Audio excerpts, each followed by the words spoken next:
Queridos irmãos e irmãs, retomamos o ciclo dominical do ano B, continuando nossa leitura do Evangelho de São Marcos.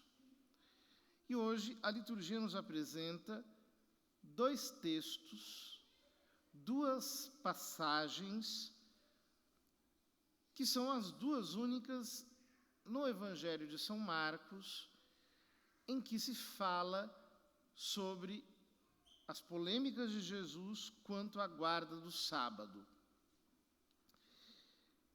Os dois textos são muito interessantes. Começam dizendo o seguinte: Jesus estava passando por uns campos de trigo em dia de sábado. Seus discípulos começaram a arrancar espigas enquanto caminhavam. Então, os fariseus disseram a Jesus: Olha, por que eles fazem em dia de sábado o que não é permitido? A cena é muito interessante. Jesus passando com os seus discípulos em dias de sábado, e estes começam a arrancar espigas enquanto caminhavam. Mas ali estavam alguns fariseus. A primeira pergunta que nos ocorre é: o que os fariseus estavam fazendo ali no meio do campo em dia de sábado? Estavam tomando um sol? Estavam tomando uma fresca? O que eles estavam fazendo ali? O texto não nos revela. Chega a parecer um pouco inverossímil que os fariseus estivessem ali, num campo, em pleno sábado, vendo o movimento. Nós vemos no trecho seguinte que os fariseus estavam no templo para ver o que Jesus iria fazer.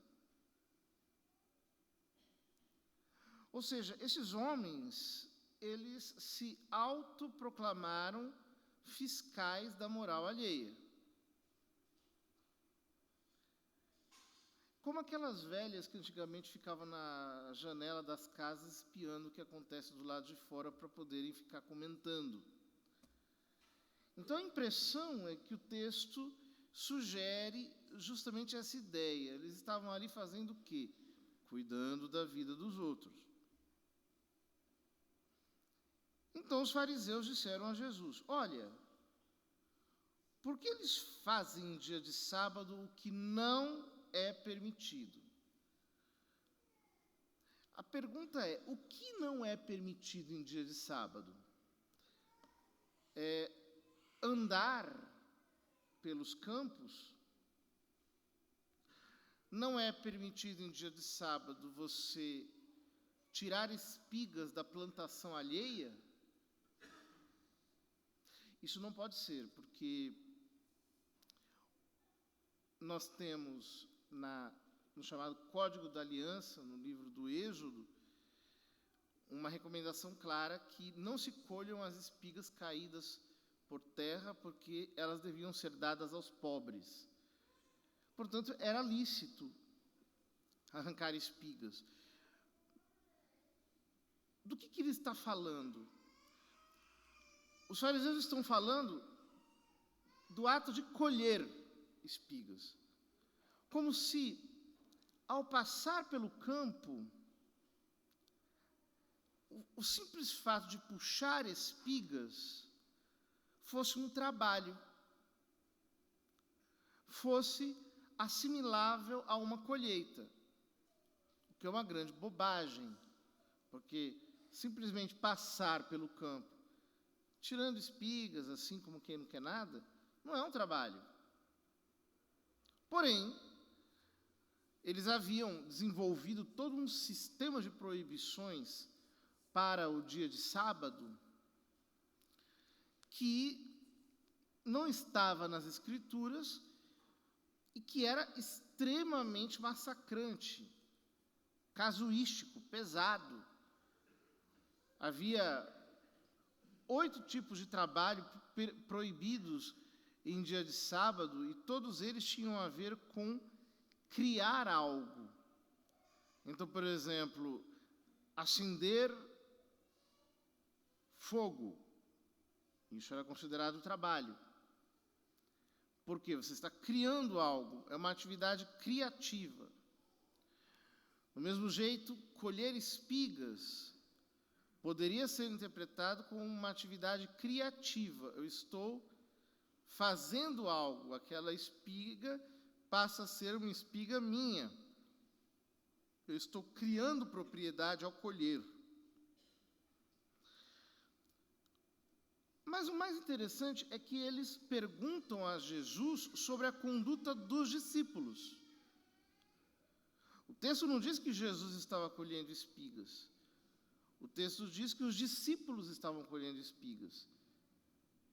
Por que eles perguntam a Jesus pelo comportamento dos discípulos?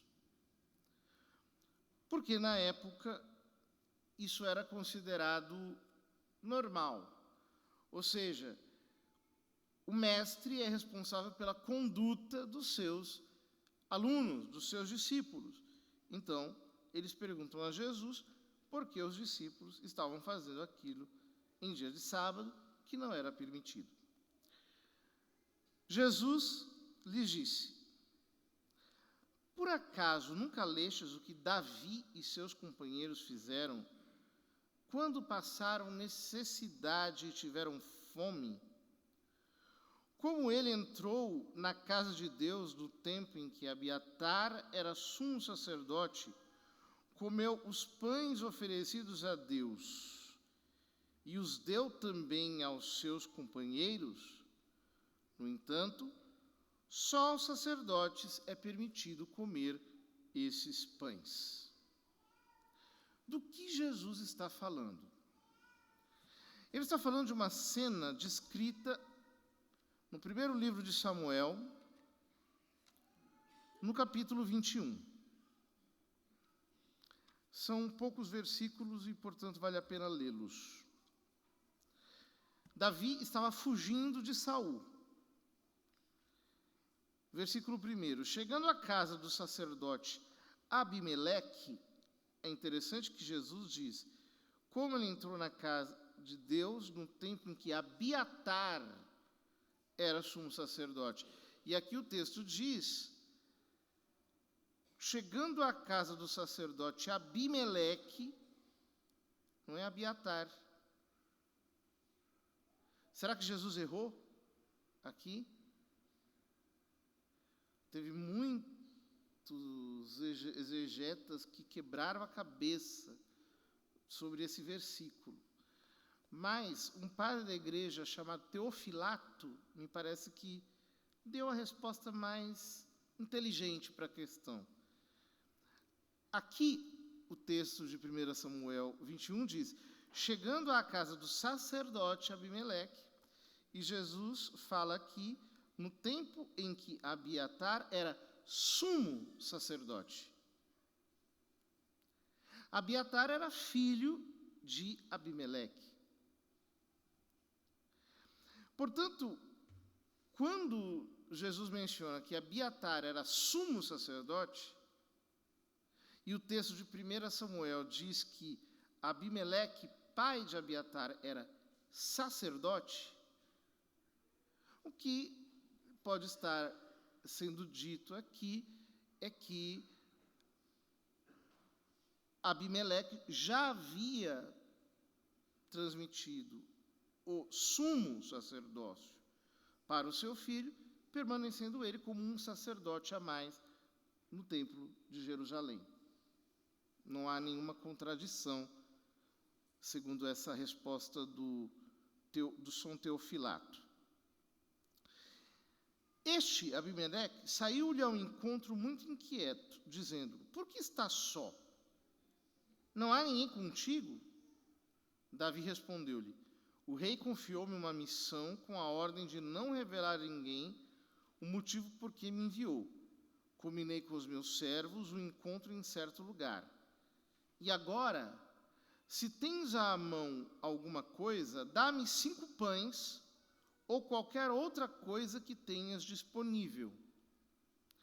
Abimeleque respondeu: não tenho à mão o pão ordinário, mas só pães consagrados, com a condição, no entanto, de que teus servos se tenham abstido de mulheres.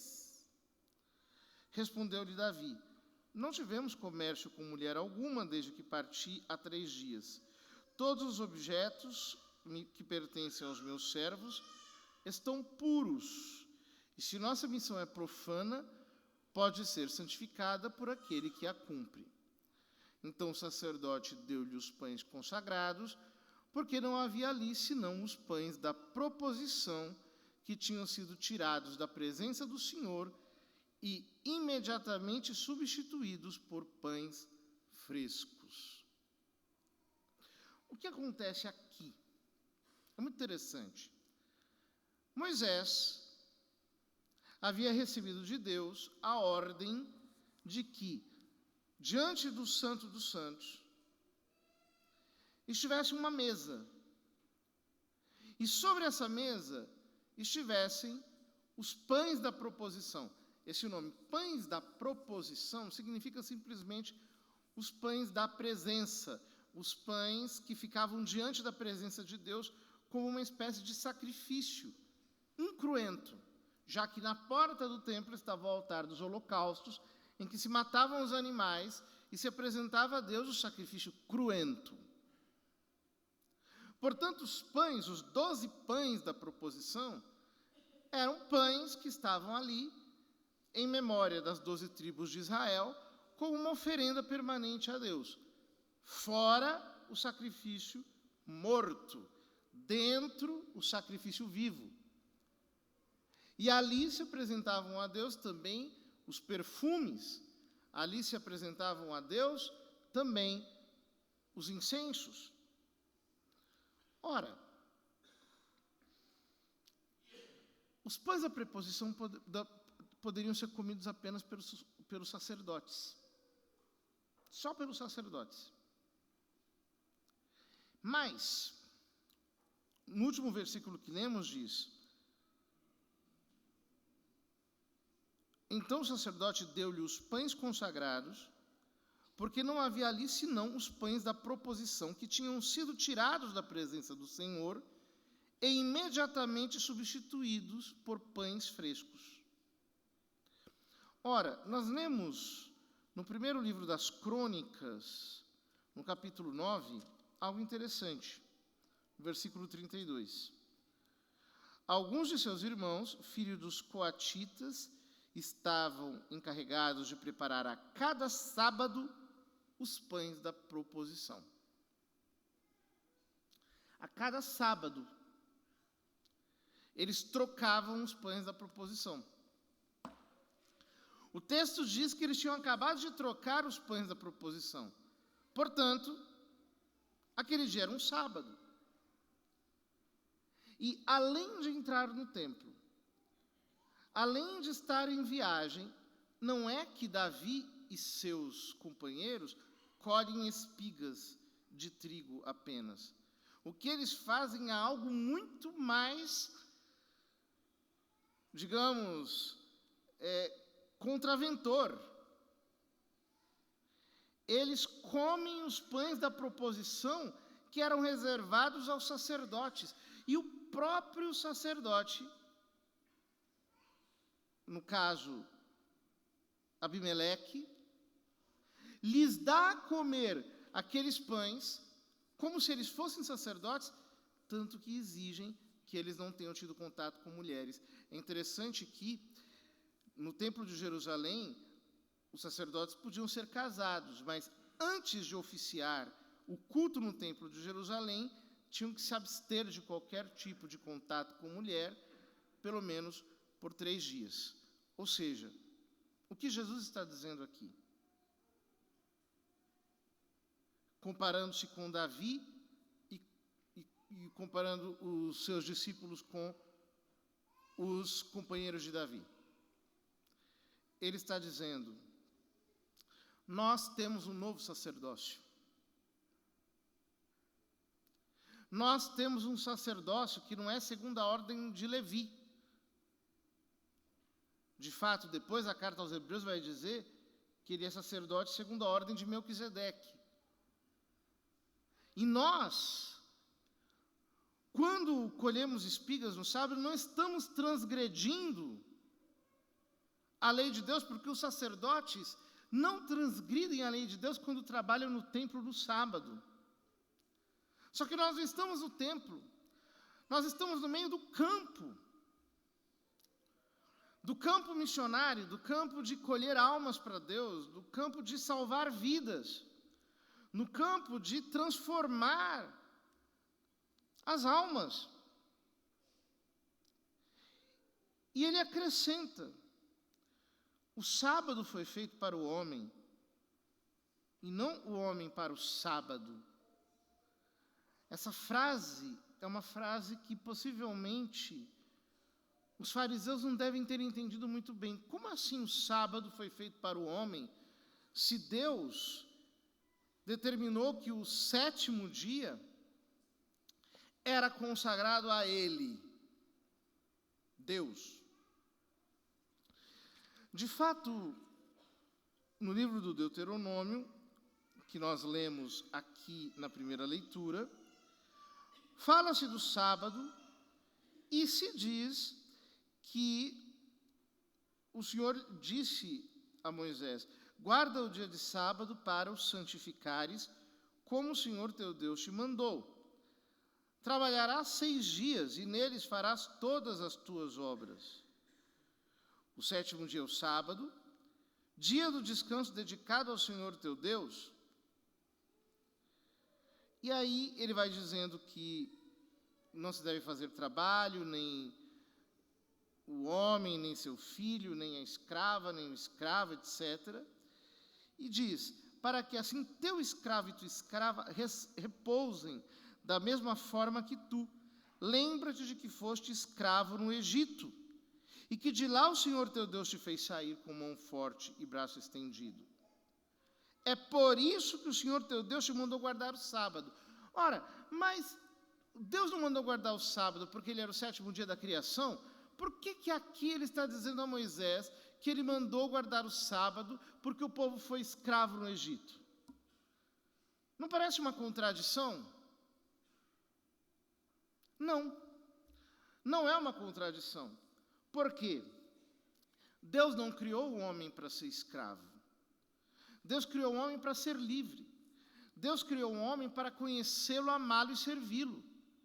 O sábado foi feito para o homem e não o homem para o sábado. O sábado foi feito para o homem para que o homem entenda que ele foi feito para Deus. O homem não foi feito para o trabalho. O homem foi feito para conhecer, servir e amar a Deus. Essa é a finalidade da sua vida. Ora, mas Jesus tira dessa frase uma conclusão que é uma espécie de salto lógico. Ele diz: o sábado foi feito para o homem, e não o homem para o sábado. Dizendo de um outro modo, o sábado foi feito para Adão, e não Adão foi feito para o sábado. Portanto, o Filho do homem é Senhor também do sábado. No Evangelho de São Marcos, como nós vimos lá no primeiro domingo da Quaresma, Jesus é apresentado como um novo Adão, como uma espécie de ideal do homem elevado à última condição, justamente porque ele é o Deus encarnado. Ora, o Filho do homem é Senhor do sábado, é Senhor também do sábado. Ou seja, se Deus fez o sábado para que o homem pare de trabalhar e o conheça, de uma maneira subliminar, Jesus está se apresentando como Deus. Portanto, ele é Senhor do sábado por duas razões. Porque ele é o novo Adão, mas porque ele é o Deus encarnado. Porque o sábado não foi feito para o homem, sim o homem para o sábado. Aliás, porque o sábado foi feito para o homem e não o homem para o sábado, essa é a primeira razão. Mas em segundo lugar, porque ele é o Deus encarnado, portanto ele é o Senhor do sábado. Ele é o objeto de santificação do sábado. E aí, no trecho seguinte, Jesus vai mostrar como ele é Senhor do sábado. Em que consiste o seu senhorio sobre o sábado? Jesus entrou de novo na sinagoga. Nós estamos no capítulo 3 de São Marcos, agora começando. Jesus já tinha ido à sinagoga nos versículos anteriores. Havia ali um homem com a mão seca, a mão paralítica, a mão ressequida. Alguns o observavam para ver se haveria de curar em dia de sábado, para poderem acusá-lo. Ou seja, eles estavam ali na sinagoga para quê? Para ouvir a palavra de Deus? Estavam ali para rezar? Estavam ali para ver... Não, estavam ali... Jesus entrou na sinagoga. Havia um homem com a mão seca. E alguns, depois nós veremos que são os fariseus, o observavam para ver se haveria de curar em dia de sábado, para poderem acusá-lo. Estão ali para acusar Jesus, tão somente para isso. O que Jesus faz? Ele se esquiva, ele finge um bom mocismo diante daqueles acusadores? Não. Jesus diz ao homem de mão seca: levanta-te e fica aqui no meio. Ele manda o homem para o centro das atenções. Jesus não faz nada escondido. Ele não tem nada a esconder. Ele coloca no centro o homem com a mão ressequida. O sábado foi feito para o homem, e não o homem para o sábado. Ele coloca o homem no centro. Deus coloca o homem no centro. E diz ao homem de mão seca. Aliás, já tinha dito, levanta-te e fica aqui no meio. E perguntou-lhes, é permitido no sábado fazer o bem ou fazer o mal? Salvar uma vida ou deixá-la morrer? A pergunta é muito interessante porque o homem não estava morrendo. Por que Jesus diz salvar uma vida ou deixá-la morrer? Porque entre os judeus, se um boi ou um animal caísse dentro de um poço, ele podia ser lá retirado no dia do sábado. Ora, portanto, o que Jesus está mostrando é o quanto vale uma vida humana para vocês. Se Jesus chegasse aqui no século 21, ia ter muito trabalho, porque as pessoas acham que a vida de um cachorro tem mais valor do que a vida de um ser humano. A vida de um gato tem mais valor do que a vida de um ser humano. A vida de um cavalo tem mais valor do que a vida de um ser humano. Desgraçadamente, a nossa geração chegou a esse mesmo nível de perversidade que os fariseus. Mas eles nada disseram. Porque eles são soturnos, eles têm algo a esconder. Eles são fingidos, mascarados. Eles não podem declarar as suas intenções. Jesus, então, olhou ao seu redor, cheio de ira e tristeza. Ira e tristeza. Impressionante essa expressão. Porque nós lemos várias vezes, sobretudo no Evangelho de São João e em algumas partes do Novo Testamento, no Velho Testamento muitas vezes, sobre a ira de Deus. Jesus aqui olha com uma ira divina, mas ao mesmo tempo com tristeza, porque eram duros de coração. O homem tinha a mão seca, mas eles tinham um coração duro. O homem tinha a mão ressequida e paralítica, mas o coração dele já tinha esclerosado. E disse ao homem: estende a mão. Ou seja, Jesus está pedindo o impossível. Como é que um homem com a mão seca vai estender a mão? Como é que um homem paralítico vai estender a mão? Mas ele não é qualquer um. Ele é o Senhor do sábado, ele é Deus.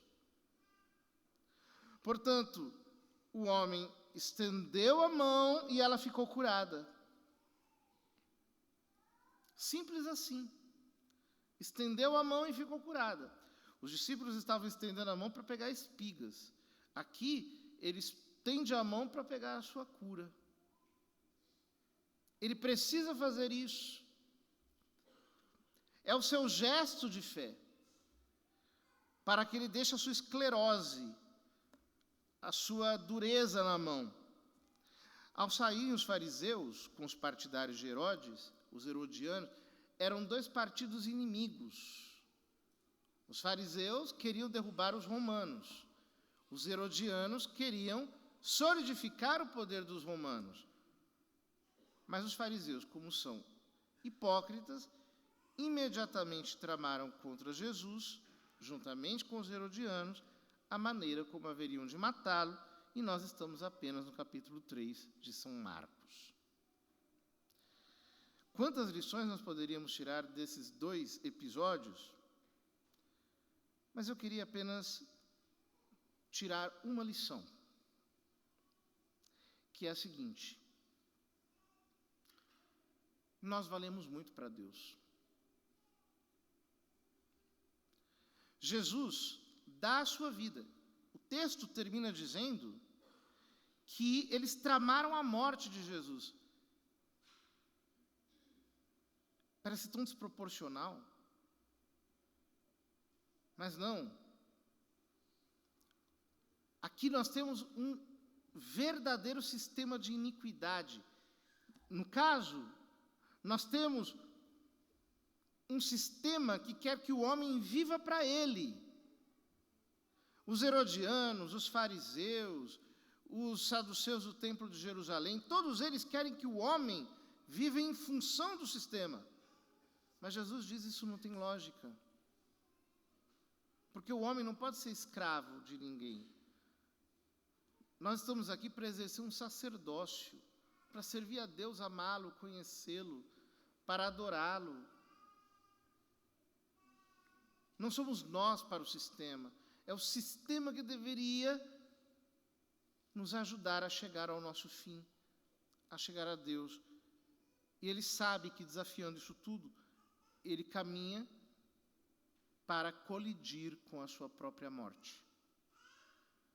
Mas ele não se importa. Ele dá a sua vida por nós. Nós valemos muito para Deus. Quais são as áreas da nossa existência que estão esclerosadas? O que na nossa vida está seco? Pode ser que nós ainda não tenhamos morrido.